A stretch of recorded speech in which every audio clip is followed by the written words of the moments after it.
Let's go back and talk about some special things right now in regard to long-term memory.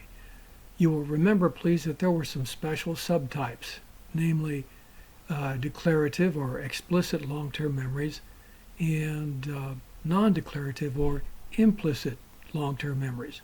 Here's the illustration from before.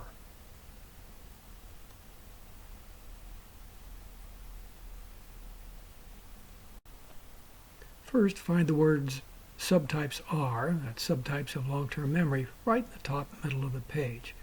And you see that breaks into declarative, also called explicit long-term memories, and non-declarative, also called implicit long-term memories. And underneath the declarative type, we especially have the episodic memories. Those are things from your own daily life. Non-declarative memories break into two subtypes as well. The subtypes of non-declarative or implicit memories are motor skills and classical conditioning. But what evidence supports the argument that these really are different types of memory? Well, it's because of some surgery that was done in about the year 1950 to a gentleman by the name of Henry Molaison. Molaison suffered from a very serious neurological disorder called epilepsy, and there was a problem in the hippocampus in his brain. At that time, it was not known what the hippocampus did in the brain, but it was clear that that's where his epileptic seizures began. He consulted a surgeon who agreed to remove his hippocampus, but warned him that there might be unknown side effects. You may remember that encoding is necessary to move things from short-term memory to long-term memory. Here's that earlier figure. Do you see where encoding shows up in between short-term and long-term memory? Remember, please, that short-term memory is also called consciousness. What happened to Henry as a result of the surgery was that he was no longer able to encode long-term memories. As a result of this, he could not remember anything new for longer than 30 seconds for the rest of his life. That's a long time. Molaison did recover from the surgery and lived another 50 years or so.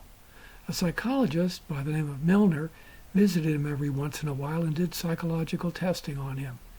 One day she chose to use a rather unusual test, and I'll show you a slide now that demonstrates what she asked Molaison to do. Molaison's job was to trace between the two lines on the star that you see in front of you. She wanted to see if he would get better over time. But notice, please, that there's a mirror at the very top of the picture you're looking at. Henry was not allowed to look at the picture. He could only look at the picture through the mirror. As a result of this, of course, if you want to move your hand to the right, you have to move it to the left in your mind.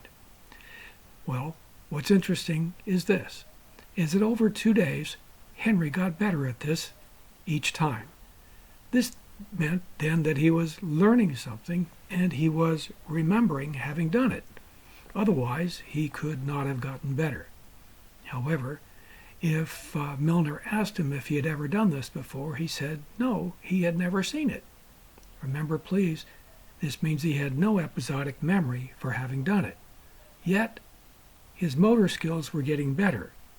Well, then motor skills, or memory for them, and memory for episodes in your own life must be different from each other. Good job, Brenda Milner. Let's go back and take a look at that earlier figure now, and it'll make even more sense, I believe.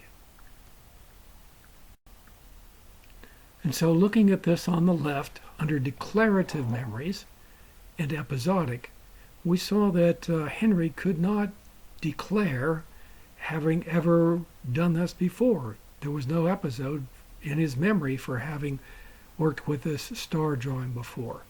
But on the right-hand side, we can see that he has the motor skill of being able to draw it. So he can't declare the memory, but he can sure perform the motor skill. And that's it for this particular video. I look forward to seeing you again real soon.